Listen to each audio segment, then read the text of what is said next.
이제 대선 상황실 두 번째 뉴스 공개합니다. 의제가 홍테르트였어요. 홍준표 지사인데요. 노무현 전 대통령을 향해서 이렇게 언급했습니다. 직접 들어보시죠. 지금 민주당 1등한 후보는 저거 대장이 뇌물 묻고 자살한 사람입니다. 그럼 바로 옆에 비서실장함이 옆에서 그거 내용 몰랐다면 그건 감이 안 되죠. 2등하는 사람은 정치자금법 위반으로 실형을 살고 나온 사람이야. 그런 사람들이 그런데 그걸 나한테 시비 걸 수 있겠습니까? 그게 그 말이 돼요? 홍준표 지사의 발언이 상당한 파문을 낳고 있습니다. 민주당에서 일단 상당히 비판 성명이 나왔는데요. 민주당 대변인의 발언부터 들어보시죠. 고인이 되신 노무현 전 대통령에 대한 최소한의 예의조차 잊은 홍 지사의 막말에 할 말을 잃게 됩니다. 인두겁을 썼다고 다 같은 사람이 아닙니다. 홍준표 지사, 당신이 몸담은 정권의 보복 기획 수사에 의해 치욕을 당하다 돌아가신 분에게 어찌 이런 망언을 할 수 있다는 말입니까? 노이즈 마케팅에도 정도가 있는 법입니다. 최근 새롭게 여권의 유력 대권 주자로 거론되고 있는 분의 인품이 고작 이런 수준이라니 참담하기 그지없습니다. 이 칼럼, 홍 지사가 거침없는 발언을 한다. 별명이 홍테르테, 홍트럼프지만 노무현 전 대통령을 향해서 뇌물 먹고 자살한 사람. 이런 식의 표현은 상당히 부적절합니다. 네, 박 대변인, 지금 민주당 대변인의 저 워딩에 전 100% 공감을 하고요. 홍준표 지사가 이제 1심에서 유죄를 받고 2심에서 무죄를 받았잖아요. 이 워딩이 왜 나왔냐면 상황을 좀 설명을 드리면 어제 이제 임명진 비대위원장과 만났습니다. 그런데 기자들이 지금 대법원은 남겨 있다. 1심, 2심 끝났지만 대법원이 아직 판단이 나와야 되기 때문에 대선에 출마하는 것에 대해서 좀 우려의 시각이 있다라는 질문에 발끈하면서 저 얘기가 나온 겁니다. 예. 그래서 저게 준비한 워딩인지 아니면은 욱하는 성격이 나왔던 건지 알 수는 없으나 이제 막말도 거침없는 발언도 이제 두 가지겠죠. 하나는 이제 전략적으로 거침없이 발언하는 사람도 있습니다. 가끔 왜 박 전 대표 같은 경우 보면은 굉장히 좀 거칠게 발언하지만 굉장히 전략을 가지고 하는 건데 제가 보기엔 홍 지사 같은 경우는 전략이 아니라 습관 같습니다. 막말이 습관이 되는 순간 사람들은 떨어져 나갈 수밖에 없는 거죠. 그것을 모르지 않을 텐데 그것 때문에 약간 인기가 오른다라는 거기에 이제 기대서 계속 막말을 이어가고 있다라는 저 상황을 보고 과연 여권 주자로서 정말 그 자격이 있는가? 좀 어저께 워딩은 좀 너무나 지나쳤다. 강력하게 비판을 하고 싶습니다. 예. 이게 사실은 말입니다. 윤통호 실장님. 2심에서 무죄를 받고 대법원에서 어떻게 될지 모르지 않느냐라는 민주당 측의 이른바 공세에 대해서 홍 지사가 좀 기분이 나빴던 모양이에요. 민주당 측의 공세가 아니라 기자의 질문이죠. 기자의 저도 그렇게 질문이었다. 생각해요. 예. 근데 저하고 그러면 예를 들어서 노무현 전 대통령 관계가 뭐가 있다고 제가 그런 말 할 자격이 없습니까? 근데 홍 지사는 이 일이 커지면 커질수록 좋아할 겁니다. 아마 이렇게 받아칠걸요? 팩트가 틀린 거 있냐?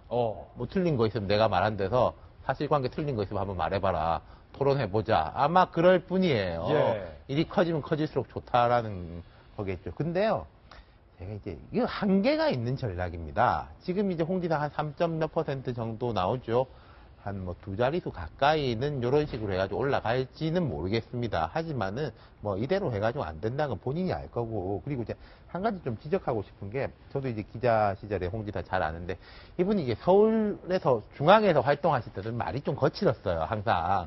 그러다가 이제 위태 하다가 사고 터지고 여기저한테 반말했다가 사고하고 이랬는데, 경남으로 가신 이후에는 그게 더 거침이 없어졌더라고요. 예. 경남에서 이제 기자들하고 고소 고발하고, 왜 예전에 우리 한번 다뤘던 것 같은데, 도의회에서 이제 도의원이 이제 질의하고 있는 동안에 영화 이제 예고편을 이렇게 컴퓨터로 보고 있다가 누가 봐도 잘못한 거지 않습니까? 근데 이제 뭐라고 했는고 하니 말이 말 같아야지 듣고 있다. 말이 말 같아야지 듣지. 만약에 예. 홍 지사가 국회 대통령으로 출석해 있다든지 아니면 장관이나 총리인데 국회에 출석해 있는데 국회의원이 그러면은 그럴 수 있겠어요? 못하죠. 이분이 지금 경남에서 하는 식으로 조금 한다면 제가 볼 때는 더 큰 사고가 곧 터집니다. 예. 상당히 부적절한 거예요. 김병명 의원님, 사실은 예. 정치인, 대권 주자라면 말에도 품격이 있어야죠. 네. 홍준표 지사에게 늘 따르는 게 품격에 대한 문제가 따르는데요. 저는 트럼프 대통령과 상당히 싱크로율이 너무너무 높아서 트럼프 대통령이 와서 홍준표 지사를 보고 가면 깜짝 놀랄 것 같아요. 나냐? 너무 놀라운 거죠. 예. 대한민국에도 이런 정치인이 있었어라는 생각일 건데 홍준표 지사의 발언에는 그래서 정확하게 계산된 전략이 저는 깔려있다고 생각합니다. 첫 번째로는 많은 언론에서 지적했지만 홍준표 지사가 대권주자로 떠오르는 과정에서 가장 아킬레스건이 대법의 판단이 아직 남아있다는 것 아니겠습니까? 근데 본인은 주장하죠. 이 모든 것들이 성완종 리스트에 걸려있지만 양박이라고 하는 사람들의 정권의 기획수사에 따라서 내가 당한 거다라고 얘기를 하잖아요. 양아치 친바. 양박의 기획수사에 내가 당한 거다. 똑같이 노무현 전 대통령으로 들어가면은 민주당 대변인이 얘기했잖아요. 전 정권의 기획수사에 노무현 전 대통령이 당했다라고 얘기하고 있는 것 때문에 우리 한번 똑같이 한번 얘기해보자라고 얘기를 하면서 홍준표 지사에게 이야기를 걸면 걸수록 거기에 똑같은 상대방의 대권주자로 볼 수 있는 문재인 전 대표, 안희정 지사를 끌고 들어가는 겁니다. 예. 논쟁이 같이 섞어 들어가면 들어갈수록 어차피 홍준표 지사는 잃을 게 아무것도 없잖아요. 예. 저쪽 사람들이 잃거나 그러니까 홍준표 지사급으로 내려오거나 홍준표 지사가 같이 올라가거나 하는 그런 정치적 전략 계산이 깔려있다고 저는 보고요. 노 전 대통령이랑 나나 똑같다. 두 번째로는 예. 더 큰 전략이라고 보는 건 홍준표 지사가 잡아야 될 표심이라는 거는 사실 태극기 집회의 표심이고 어찌 보면 박근혜 대통령에 대해서는 끝까지 지켜주고자 하는 발언들을 계속 쏟아내는 거예요. 근데 박근혜 대통령 같은 경우는 조금 있으면 헌법재판소의 판결이 이뤄지게 될 건데 만약에 인용이 되게 되면은 많은 진영에서는 들고 일어나서 박근혜 대통령 구속수사라고 얘기를 할 겁니다.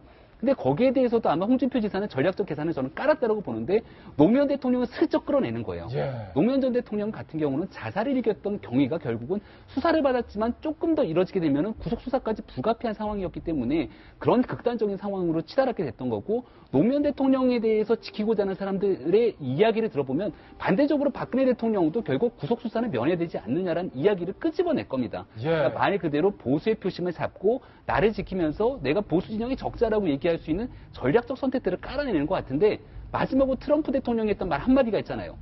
돈 한 푼 안 들이고 나는 선거했어요. 언론이 다 띄워줬으니까. 홍준표 지사의 저런 발언들을 극한적으로 소름 쏟아내면서 돋네요. 예. 언론이 나를 띄워주게 만드는 것.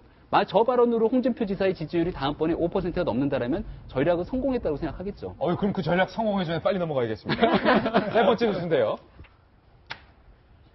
오늘 의제 두 가지가 홍테르테와 IP 추적이었습니다. IP 추적. 인터넷에 위키백과라는 사이트가 있는데요. 이 위키백과에서 문재인 전 대표와 이재명 시장을 검색해 봤는데 국적이요. 보시는 것처럼 조선민주주의인민공화국으로 검색이 됐습니다.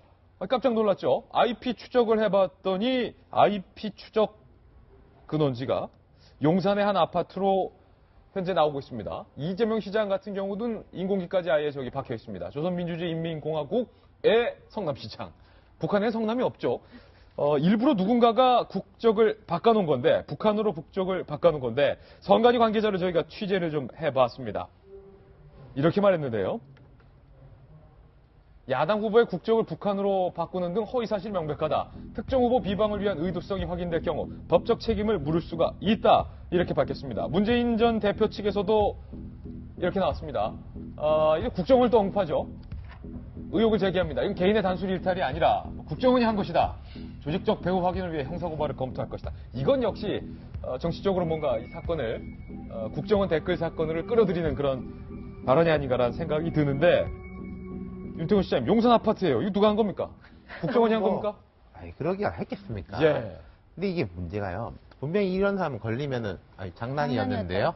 라고 할 거예요. 무슨 큰 처벌을 하기도 실은 힘들어요. 그런데 자 전례가 있습니다.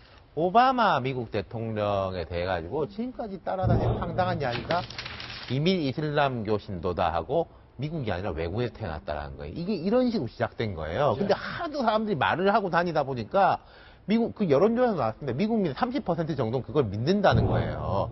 지금 황당하죠. 이거 자꾸 퍼지고 네. 하면은 뭐 문재인 전 대표가 원래 이제 아버지가 월남하신 분이지 않습니까? 북한에 이제 시야에서 살기 싫어가지고 그런 걸 이상하게 엮어가지고 하는 사람이 또 북한이랑 또 관계가 하고 있다? 또 그걸 믿는 사람이 생길 겁니다. 예. 이게 진짜 효과가 있을 거라고요. 그쵸. 믿는 사람이 있어요, 분명히. 미국에는 지구가 얘기했잖아요. 지구가 평평하다는 그 어떤 사이트도 있습니다. 그 증거가 오면 수백 개의 증거가 올라가 있어요. 예. 그 조사를 해보면 지구가 평평하다고 믿는 사람이 사실 있습니다. 그 페이크 뉴스도 이 정도 가면 이제 정말 절정인데요. 아까 성관이가 이렇게 얘기를 했죠. 의도성이 있으면 처벌해야 된다고. 저는 아니고 장난이라고 해도 상당히 강력하게 처벌해야지 된다고 생각을 합니다. 예. 물론 이게 나오면 초등생이 있거나 예컨에 이제 뭐 중학생이었거나 이럴 수가 있습니다만 형사상 미성년자라면 어쩔 수가 없지만은 이런 식의 그 페이크 뉴스가 이런 선거 국면에서 망사되는 건 정말 바람직하지 않고요. 정말 경찰력 허용하는 한 다 잡아가지고 굉장히 강력하게 처벌해야 된다고 생각을 합니다. 예. 예, 아까 제가 태극기 예. 집회 관련해 가지고 주소 공개하고 하는 문제들, 그건 분명히 협박이라고 얘기했죠. 경찰이 적극적으로 나서야 된다고 똑같습니다. 의도성이 있게 올라간 거죠. 선관위에서 적극적으로 해야죠. 예. 이거는. 그런데 이제 이 부분 생각이 달라요. 가짜 뉴스가 뉴스로서 혼란스럽게 효과를 가지기 위해서는 정말 그럴듯해야 되거든요. 해야죠. 그런데 선민주주의입니다. 저걸 놓고 뭐 뜬금없어요. 문재인 예. 전 대표를 갖다가 북한 주민이라 그러면 저거 믿을 사람이 누구 있어요? 예. 저거는 그야말로 웃기는 얘기죠. 저기다가 무슨 국정원 얘기하고 그러면은 그냥 국민이 웃죠. 한번 웃고 넘어가도 될 일이고 분명한 건 선관위는 좀 더 적극적으로 나서야 합니다. 예. 오늘 대선 상황실 3가지 뉴스까지 전해드렸습니다. 저희는 60초 광고 후에 돌아오겠습니다. 잠깐만요.